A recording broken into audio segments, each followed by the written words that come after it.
नमस्कार, बहुत स्वागत है आपका। मंगल का राशि परिवर्तन होने जा रहा है। मंगल जो पराक्रम का कारक है, 21 जनवरी को सुबह 10:04 पर मिथुन राशि में प्रवेश करेंगे और 3 अप्रैल तक यहीं पर रहेंगे। तो वृषभ राशि को छोड़कर जब अपने शत्रु राशि मिथुन में प्रवेश करेंगे, तब मंगल के इस महापरिवर्तन का असर क्या पड़ेगा। हालांकि अभी मंगल वक्री अवस्था में मिथुन राशि में प्रवेश करेंगे और 24 फरवरी तक वक्री अवस्था में रहेंगे। इसके बाद वो मार्गी होंगे और फिर 24 फरवरी से 3 अप्रैल तक मार्गी अवस्था में मिथुन राशि में रहेंगे। जब मंगल वक्री होते हैं तब भी इनका प्रभाव बहुत होता है और जब मार्गी होते हैं तब तो इनका प्रभाव होता ही है। तो मंगल का मिथुन राशि में आना हालांकि मिला जुला हुआ फल देगा, लेकिन मंगल जब मिथुन में आएंगे तो अपनी चौथी दृष्टि से कन्या राशि को देखेंगे और बुध की राशि में अपनी 7वीं दृष्टि से धनु राशि को देखेंगे, 8वीं दृष्टि से अपनी उच्च राशि मकर को देखेंगे। तो जब मंगल की दृष्टि का भी हम फल बताएंगे आपको कि उनकी दृष्टि का प्रभाव क्या पड़ेगा। तो चलिए सबसे पहले समझते हैं मंगल के इस महापरिवर्तन का आप वृषभ राशि वालों पर क्या प्रभाव पड़ेगा।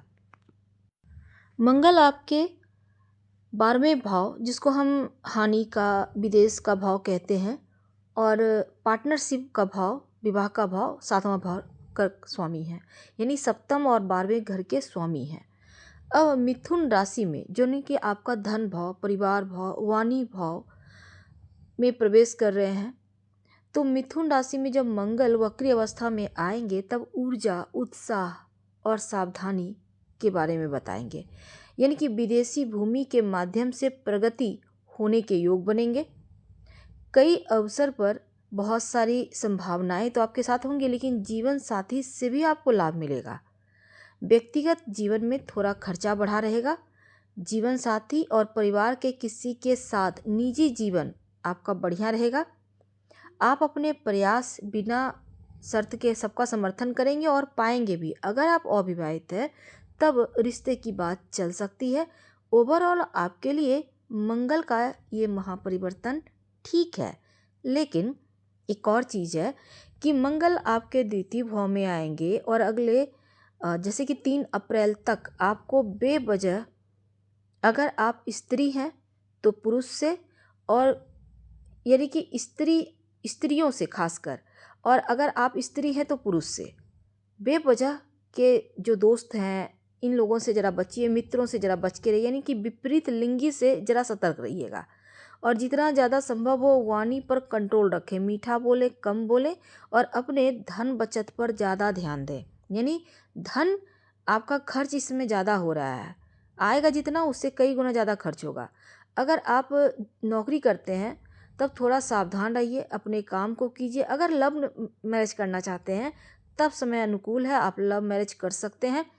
पढ़ाई में जो बाधा थी, अगर आप कहीं घर से बाहर जाकर पढ़ाई लिखाई करना चाहते हैं, एडमिशन लेना चाहते हैं, वो बाधा समाप्त होगी।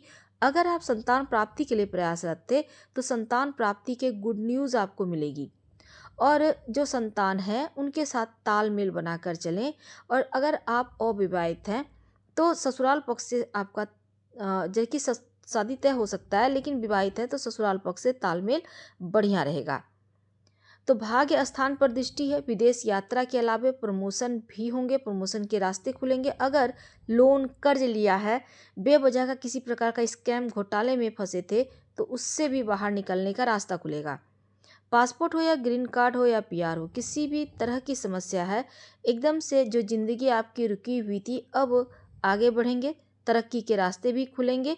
और जो व्यर्थ के आप लव रिलेशनशिप के चक्कर में पड़े हुए हैं, जो विद्यार्थी हैं, उन डिस्टर्बेंस से बाहर निकलने में ये वक्त आपको मदद करेगा। करियर पर आप फोकस कर पाएंगे और नौकरी व्यवसाय में परिवर्तन इसमें ना ही करें तो ज़्यादा अच्छा होगा। किसी दूसरे की बात में आकर कोई भी डिसीजन मत लीजिएगा। और प्रॉपर्टी संपत्ति को लेकर अगर आप जैसे समय बहुत समय से आप चाह रहे थे हटाना पर नहीं हट रहा था, तो इस समय आप सेल कर सकते हैं। जितना मिले उसमें ही आप खुश रहने का प्रयास करेंगे। पिता से कुछ धन प्राप्ति के अवसर इस पीरियड में मिल सकता है, नहीं पिता की संपत्ति से लाभ। नौकरी व्यवसाय के मामलों में आपके लिए जो अभी तक आपको सही सपोर्ट नहीं मिल पा रहा था वो मिलेगा, अपनों का साथ मिलेगा और आप जैसे कि आपका व्यक्तित्व प्रभावशाली रहेगा। क्या करेंगे आप इस समय हनुमान चालीसा पढ़कर दिन की शुरुआत कीजिए, उत्तम रहेगा। फिलहाल विदा लेते हैं, धन्यवाद, हम फिर मिलेंगे।